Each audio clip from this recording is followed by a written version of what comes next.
नमस्कार दोस्तों, study light YouTube channel में एक बार फिर से स्वागत है। और दोस्तों, हम कर रहे हैं भारत की राज्य व्यवस्था एमसीक्यू सीरीज़। पूरी भारत की राज्य व्यवस्था को हम क्वेश्चंस के माध्यम से पढ़ रहे हैं।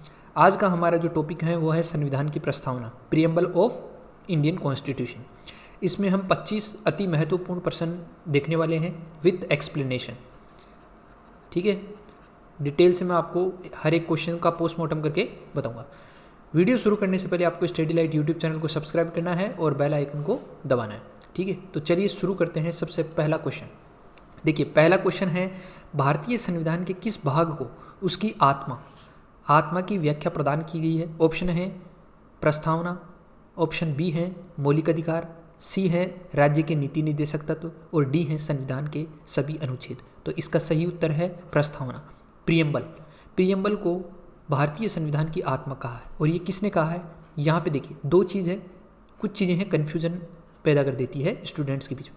सबसे पहले बात करें कि प्रस्तावना को आत्मा किसने कहा, तो एक व्यक्ति थे जिनका नाम था पंडित ठाकुर दास भार्गव। ये व्यक्ति थे। इन्होंने कहा है कि जो हमारी प्रस्तावना है, जो प्रीएम्बल है, वो भारतीय संविधान की क्या है? आत्मा है। एक और व्यक्ति हैं डॉक्टर भीमराव अंबेडकर। ठीक है, भीमराव अंबेडकर। इन्होंने हमारा जो आर्टिकल 32 है, संवैधानिक उपचारों का अधिकार, इसको हमारा जो कॉन्स्टिट्यूशन है उसकी आत्मा कहा है। ये किस लिए यूज होता है? जब आपके जो मौलिक अधिकार है, यदि उनका हनन होता है तो आप सीधे न्यायालय में जा सकते हैं। तो 32 को डॉक्टर भीमराव अंबेडकर ने संविधान की आत्मा कहा है, जबकि प्रस्तावना को पंडित ठाकुरदास भार्गव ने आत्मा कहा है। दोनों चीज़ें अलग अलग हैं। ठीक है, डॉक्टर भीमराव अंबेडकर की बात करें तो ये प्रारूप समिति थी उसके क्या थे? अध्यक्ष थे। Very important.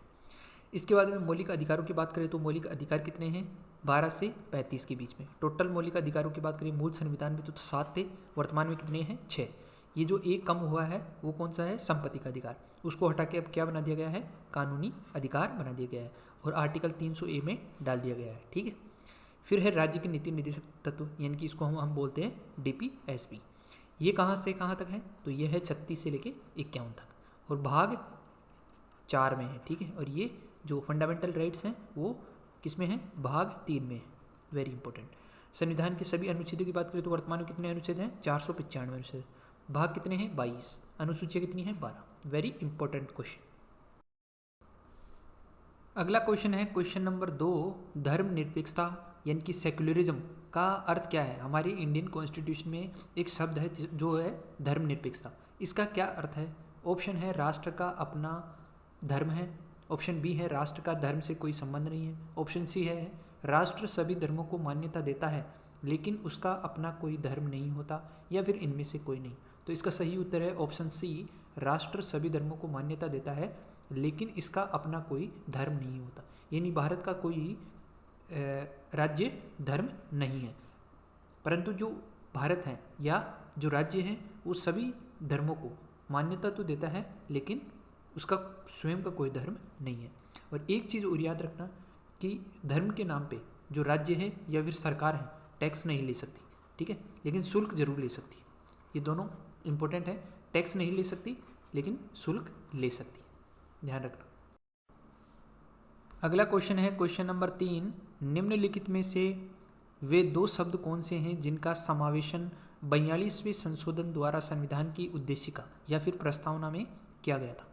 2 ऐसे शब्द थे जो कि 42वें संविधान संशोधन के द्वारा हमारी प्रस्तावना में जोड़े गए थे। 3 जोड़े गए थे, लेकिन आपको जो ऑप्शन में दिए गए हैं उनमें से 2 शब्द दिए गए हैं, तो वो बताने हैं कि वो कौन से 2 शब्द हैं। तो देखो, ऑप्शन है धर्मनिरपेक्षता लोकतांत्रिक, ऑप्शन ए में, ऑप्शन बी है प्रभुत्व संपन्न लोकतांत्रिक, ऑप्शन सी में है समाजवादी धर्मनिरपेक्ष और ऑप्शन डी में है धर्मनिरपेक्ष गणतंत्र। तो इसका सही उत्तर है ऑप्शन सी, समाजवादी धर्मनिरपेक्ष। ये दोनों ही शब्द 42वें संविधान संशोधन के द्वारा जोड़े गए थे प्रस्तावना। अब एक शब्द याद रखना, अधस। ए का मतलब होता है अखंडता, ध से धर्मनिरपेक्षता और से समाजवादी। तो ये 3 शब्द 42वें संविधान संशोधन के माध्यम से प्रस्तावना में जोड़े गए थे। वेरी इंपॉर्टेंट है, इस अधस शब्द को याद रखना। कई बार पूछा जाता है कि कौन कौन से शब्द जोड़े गए थे 42वें संविधान संशोधन के माध्यम से। अगला क्वेश्चन है क्वेश्चन नंबर 4, निम्नलिखित में से कौन सा शब्द भारत के संविधान की उद्देशिका में नहीं है? ऑप्शन है ए है समाजवादी, बी है पंथ निरपेक्ष, सी है प्रभुत्व संपन्न और डी है लोक कल्याण। तो याद रखना इसका सही उत्तर है ऑप्शन डी, लोक कल्याण। लोक कल्याण हमारी उद्देशिका या प्रस्तावना में नहीं है। बाकी के ये तीनों ही शब्द हमारे प्रस्तावना में। जो लोक कल्याण है उसका कॉन्सेप्ट डीपीएसपी में है, directive principle of state policy, यानी नीति निर्देशक तत्व। नीति निर्देशक तत्वों में है, जो कि अनुच्छेद 36 से लेके 51 तक है। ठीक है, 36 से लेके 51 तक है और भाग 4 में है। उनमें लोक कल्याणकारी राज्य की कल्पना की गई है। वेरी इंपॉर्टेंट क्वेश्चन है।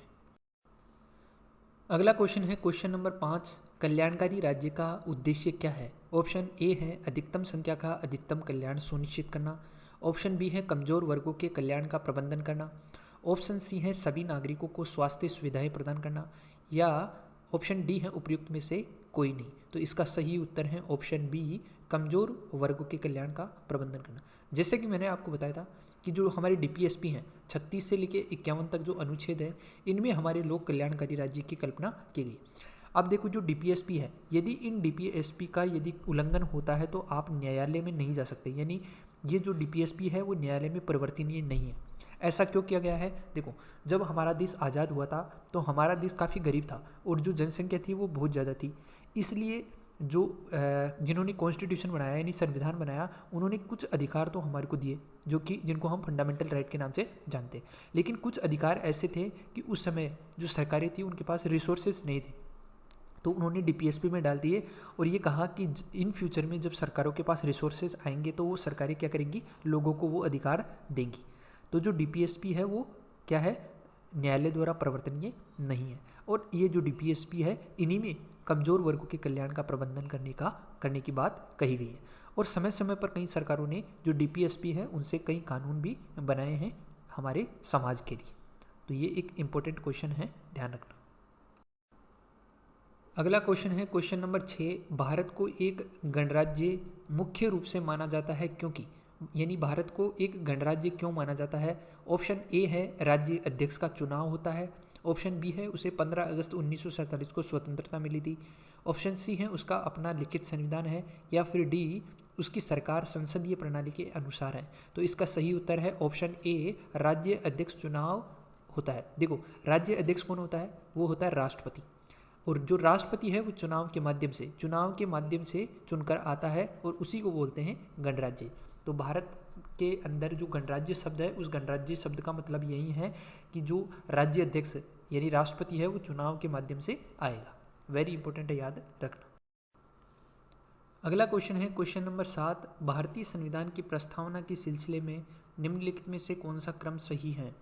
आपके ऑप्शन ए हैं गणतंत्र, जनवादी, धर्मनिरपेक्ष, समाजवादी या सार्वभौम सत्ता संपन्न। ऑप्शन बी है सार्वभौम सत्ता संपन्न, समाजवादी, जनवादी, धर्मनिरपेक्ष, गणतंत्र। ऑप्शन सी है सार्वभौम सत्ता संपन्न, जनवादी, धर्मनिरपेक्ष, समाजवादी, गणतंत्र। ऑप्शन डी है सार्वभौम सत्ता संपन्न, समाजवादी, धर्मनिरपेक्ष, जनवादी, गणतंत्र। अब देखो, हमारी को जो प्रस्तावना है उसमें बहुत सारे शब्द दिए गए हैं और इन शब्दों का क्रम अक्सर एग्जाम्स में पूछा जाता है। तो एक ट्रिक है, उस ट्रिक के माध्यम से आप याद रखना 3SDR, इसको याद रखना 3SDR। देखो, पहले एस से मतलब होता है सोवरेन, सोवरेन का मतलब होता है सार्वभौम सत्ता संपन्न, ठीक है। दूसरा जो एस आएगा, दूसरे एस का मतलब होता है सोशलिस्ट। क्या होता है? सोशलिस्ट, यानी कि समाजवादी। फिर तीसरा एस जो आएगा वो है सेक्युलर, सेक्युलर का मतलब होता है धर्मनिरपेक्ष, ठीक है।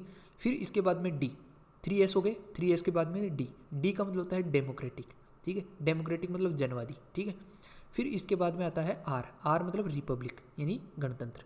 तो 3SDR में क्या हो गया? सोवरेन हो गया, फिर सोशलिस्ट, फिर सेकुलर, फिर डेमोक्रेटिक और फिर रिपब्लिक।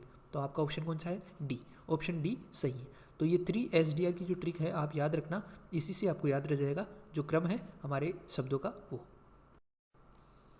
अगला क्वेश्चन है क्वेश्चन नंबर 8, संविधान के अंतर्गत भारतीय लोकतंत्र के आदर्शों को हम कहाँ देख सकते हैं? ऑप्शन ए है भाग 1, ऑप्शन बी भाग 3, ऑप्शन सी भाग 4 या फिर डी प्रस्तावना। तो इसका सही उत्तर है ऑप्शन डी प्रस्तावना। भारतीय लोकतंत्र के जो आदर्श हैं उनको हम प्रस्तावना में देख सकते हैं। जबकि भाग एक की बात करें तो इसमें बताया गया है संघ तथा राज्यों के बारे में। संघ तथा राज्यों के बारे में भाग एक में बताया गया है। आर्टिकल की बात करें तो 1 से लेकर 4 है।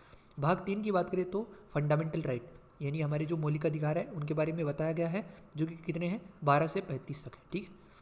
भाग 4 की बात करें तो भाग 4 में कौन से हैं DPSP। ठीक है, 36 से लेकर 51 तक। इंपॉर्टेंट है, याद रखना।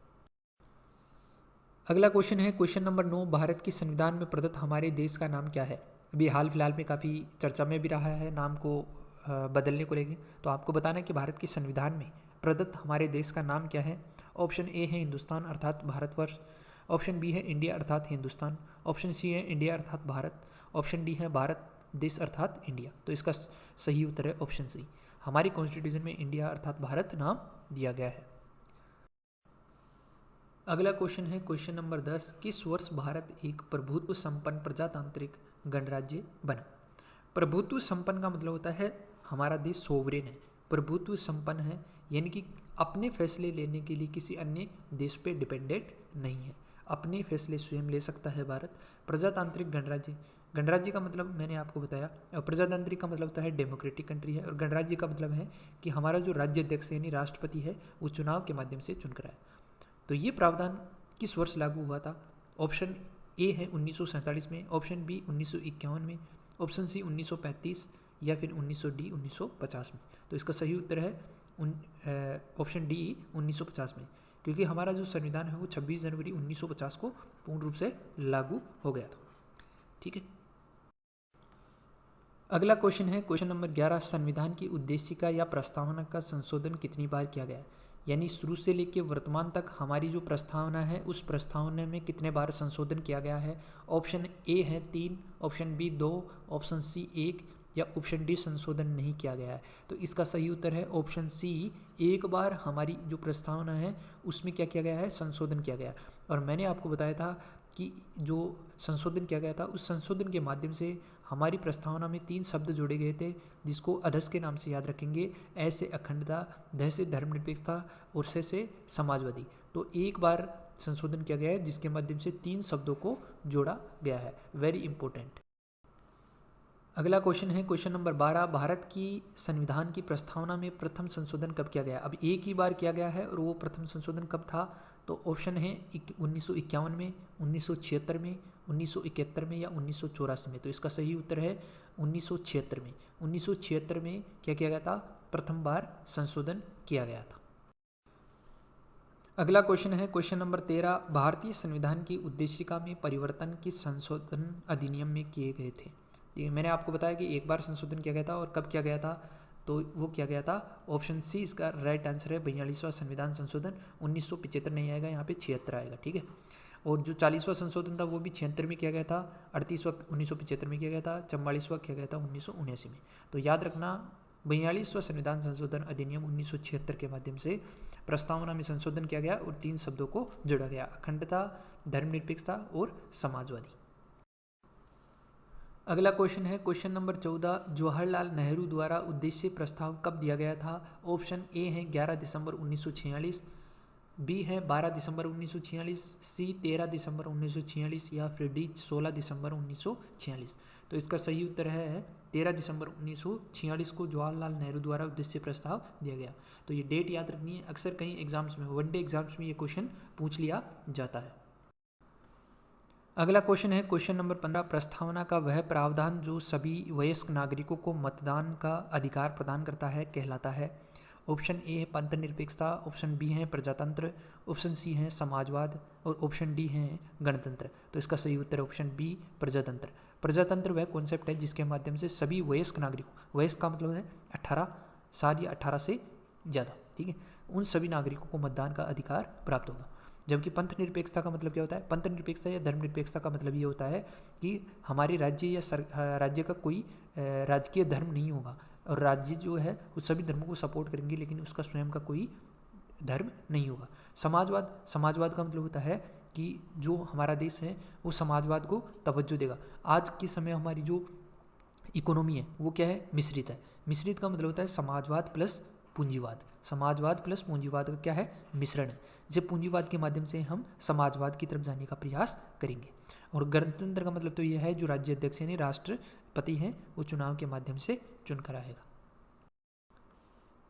अगला क्वेश्चन है 16, भारत की संविधान की प्रस्तावना में समाजवादी और धर्मनिरपेक्ष शब्दों को किस संशोधन द्वारा जोड़ा गया? ये हमने पहले कर चुके हैं, तो इसका सही उत्तर ऑप्शन बी 42वें संशोधन के माध्यम से। और कब आया था? 1976। अगला क्वेश्चन है क्वेश्चन नंबर 17, भारत के संविधान की प्रस्तावना में प्रयुक्त शब्द गणतंत्र सूचित करता है। ऑप्शन ए देश का प्रधान वंशानुगत है, ऑप्शन बी देश का प्रधान संवैधानिक शासक है, ऑप्शन सी देश का प्रधान निर्वाचित प्रतिनिधि है, या ऑप्शन डी इनमें से कोई नहीं। तो इसका सही उत्तर है ऑप्शन सी देश का प्रधान निर्वाचित प्रतिनिधि होगा। एकल संक्रमण मत के द्वारा चुनकर आएगा, गुप्त मतदान के द्वारा चुनकर आएगा। अगला क्वेश्चन है क्वेश्चन नंबर 18, एक संक्षिप्त परिचयात्मक वक्तव्य जो संविधान के मार्गदर्शक उद्देश्य, सिद्धांतों और दर्शन को निर्धारित करती है कहलाती है। ऑप्शन ए अनुच्छेद, ऑप्शन बी मौलिक अधिकार, ऑप्शन सी प्रस्तावना, या ऑप्शन डी धारा। तो ऑप्शन सी प्रस्तावना। ये प्रियम्बल है जो कि एक संक्षिप्त परिचयात्मक वक्तव्य देती है जो कि हमारे संविधान के मार्गदर्शक उद्देश्य, सिद्धांतों और दर्शन को निर्धारित करती है। अगला क्वेश्चन है क्वेश्चन नंबर 19, 1973 में केशवानंद भारती केस में इस सवाल को उठाया गया था कि प्रस्तावना को ऑप्शन ए है पूरी तरह से बदला जा सकता है, ऑप्शन बी है धाराओं में विभाजित किया जा सकता है, ऑप्शन सी है संशोधित किया जा सकता है, ऑप्शन डी है संशोधित नहीं किया जा सकता। तो इसका सही उत्तर है ऑप्शन सी संशोधित किया जा सकता है। याद रखना केशवानंद भारती 1973 में आया था और उसमें सुप्रीम कोर्ट ने कहा था कि हमारी प्रस्तावना में जो संसद है वो संशोधन कर सकती है, लेकिन जो हमारा बेसिक स्ट्रक्चर है, मूलभूत ढांचा है संविधान का, उसमें परिवर्तन नहीं कर सकती। ठीक है, याद रखना, इंपॉर्टेंट क्वेश्चन है, स्टार मार्क कर लेना, कई बार एग्जाम्स में पूछा भी गया है। अगला क्वेश्चन है क्वेश्चन नंबर 20, निम्न में से किसने भारतीय संविधान की प्रस्तावना को संविधान का कुंजी नोट कहा था? ऑप्शन ए है Ernest Barker, option B Jawaharlal Nehru, option C doctor Bhimrao Ambedkar, या ऑप्शन डी नेल्सन मंडेला। तो इसका सही उत्तर है option A Ernest Barker. Ernest Barker ने ये कहा था कि जो भारतीय संविधान है उसको संविधान की कुंजी बताया था। याद रखना ये छोटे छोटे क्वेश्चन हैं, इनमें कन्फ्यूजन बहुत होता है, कौन आत्मा बोल रहा है, कौन कुंजी बोल रहा है, ठीक है, और कौन किसको आत्मा बोल रहा है, ये सब चीज़ें याद रखना क्योंकि कई बार कन्फ्यूजन हो जाता है और कन्फ्यूजन में सवाल गलत हो जाता है। तो संविधान की कुंजी किसने कहा था? संविधान की कुंजी नोट किसने कहा था? अर्नेस्ट बारकर ने। ठीक है, जबकि आत्मा किसने कहा था? पंडित ठाकुरदास भार्गव ने। और जो आर्टिकल 32 है उसको कहा था डॉक्टर भीमराव अंबेडकर ने। तो ये कन्फ्यूजन नहीं होना चाहिए। अगला क्वेश्चन है क्वेश्चन नंबर 21, भारतीय संविधान की प्रस्तावना की भाषा को किस देश से लिया गया है? ऑप्शन ए है अमेरिका, बी कनाडा, सी आयरलैंड, या फिर डी ऑस्ट्रेलिया। तो डी ऑस्ट्रेलिया। भारतीय संविधान की प्रस्तावना की जो भाषा है वो ऑस्ट्रेलिया से ली गई है। ठीक है, जो प्रस्तावना है उसको सुप्रीम कोर्ट क्या कर सकता है? इंटरप्रेट करता है किसी भी मामले में। कोई भी मामला यदि सुनाता है तो प्रस्तावना को इंटरप्रेट करता है, लेकिन उसकी शक्ति का इस्तेमाल नहीं कर सकता सुप्रीम कोर्ट, केवल उसका इंटरप्रिटेशन करता है, ध्यान रखना।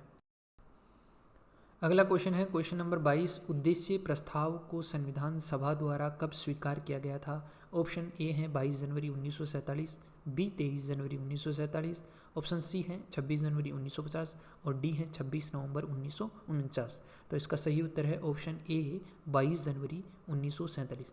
याद रखना हम उद्देश्य प्रस्ताव की बात कर रहे हैं, संविधान की बात नहीं कर रहे, क्योंकि कई बार कन्फ्यूजन हो जाता है कि प्रस्तावना के बारे में पूछ रहा है या फिर संविधान के बारे में। तो यहाँ उद्देश्य प्रस्ताव के बारे में पूछ रहा है। 22 जनवरी 1947 को हमारी संविधान सभा ने क्या किया था? इसको स्वीकार किया था। अगला क्वेश्चन है क्वेश्चन नंबर 23, भारतीय संविधान की प्रस्तावना पर किस क्रांति का प्रभाव नहीं झलकता है? याद रखना, नहीं झलकता पूछा है। ऑप्शन ए है फ्रांसीसी क्रांति, बी अमेरिकी क्रांति, सी बोल्शेविक क्रांति और ऑप्शन डी चीन की क्रांति। तो इसका सही उत्तर है ऑप्शन डी चीन की क्रांति। भारतीय संविधान की प्रस्तावना पर चीन की क्रांति का कोई प्रभाव नहीं है, जबकि फ्रांसीसी क्रांति का प्रभाव है जो कि आई थी 1789 में। ठीक है, 1789 में फ्रांसीसी क्रांति हुई थी, उसका प्रभाव हमारी जो संविधान की प्रस्तावना है उस पर प्रभाव देखने को मिलता है। फिर 1776 में अमेरिकी क्रांति हुई थी, बोल्शेविक क्रांति हुई थी 1917 में। ठीक है, 1917 में। 1912 में हुई थी चीनी क्रांति। तो इस चीनी क्रांति का प्रभाव नहीं है, बाकी इन तीनों क्रांतियों का प्रभाव है, फ्रांसीसी क्रांति, अमेरिकी क्रांति और बोल्शेविक क्रांति। अगला क्वेश्चन है क्वेश्चन नंबर 24, भारत के संविधान के संबंध में निम्नलिखित में से कौन सा कथन सही नहीं है? ऑप्शन ए है समाजवादी और पंथनिरपेक्ष शब्द प्रारंभ में संविधान का अंग नहीं थे। ऑप्शन बी है उद्देशिका में भारत के संविधान के उद्देश्यों का उल्लेख है। ऑप्शन सी है उद्देश्य का न्यायालय में परिवर्तनीय है। ऑप्शन डी है गणराज्य का संबंध जनता से है जो संविधान के अधीन सभी प्राधिकरणों का स्रोत। देखो इसका सही उत्तर है ऑप्शन सी, उद्देश्य का न्यायालय में परिवर्तनीय है, परिवर्तनीय नहीं है। उद्देश्य का न्यायालय में परिवर्तनीय नहीं है। जैसे मैंने आपको बताया था कि जो सुप्रीम कोर्ट भी है अपने फैसले सुनाता है तो उद्देश्य का केवल इंटरप्रेट कर सकता है, उसकी शक्तियों का इस्तेमाल नहीं कर सकता। तो ऑप्शन सी क्या है? गलत है। जबकि समाजवादी और पंथनिरपेक्ष शब्द प्रारंभ में नहीं थे, 42वें संविधान संशोधन 1976 के माध्यम से जोड़े गए थे। उद्देश्य का भारत के संविधान के उद्देश्यों का उल्लेख करता है, बिल्कुल सही बात है, और ऑप्शन डी भी सही है। तो ऑप्शन सी इसका राइट आंसर हो जाएगा। अगला क्वेश्चन है और ये अंतिम क्वेश्चन भी है, क्वेश्चन नंबर 25 है, उच्चतम न्यायालय ने किस वाद में कहा था कि उद्देश्य का संविधान का अंग नहीं है? वेरी इंपॉर्टेंट क्वेश्चन है, उद्देश्य का संविधान का अंग नहीं है, सुप्रीम कोर्ट ने किस वाद में कहा था? ऑप्शन ए है केशवानंद वाद में, ऑप्शन बी गोलकनाथ वाद में, ऑप्शन सी है रघुनाथ राव वाद में, और ऑप्शन डी है बेरुवारी वाद में। तो इसका सही उत्तर है ऑप्शन डी, बेरुवारी वाद में। बेरुवारी वाद में ये कहा था कि जो उद्देश्य का है वो संविधान का अंग नहीं है। इसके बाद में जब केशवानंद भारती आता है तो उसमें जो सुप्रीम कोर्ट ने अपना फैसला बदला और कहा कि जो उद्देश्य का है वो संविधान का अंग है और संसद इसमें संशोधन कर सकती है, लेकिन उसी सीमा तक कर सकती है जिससे कि हमारा जो बेसिक स्ट्रक्चर है उसमें कोई परिवर्तन ना हो। ठीक है, ये इंपॉर्टेंट क्वेश्चन है, याद रखना। तो थैंक यू सो मच दोस्तों, वीडियो को अंत तक देखने के लिए। स्टडी लाइट यूट्यूब चैनल को सब्सक्राइब करना ना भूलें और बेल आइकन जरूर दबाएं, और एक लाइक और एक कमेंट जरूर बनता है। जय हिंद दोस्तों, और पढ़ते रहिए और खुश रहिए।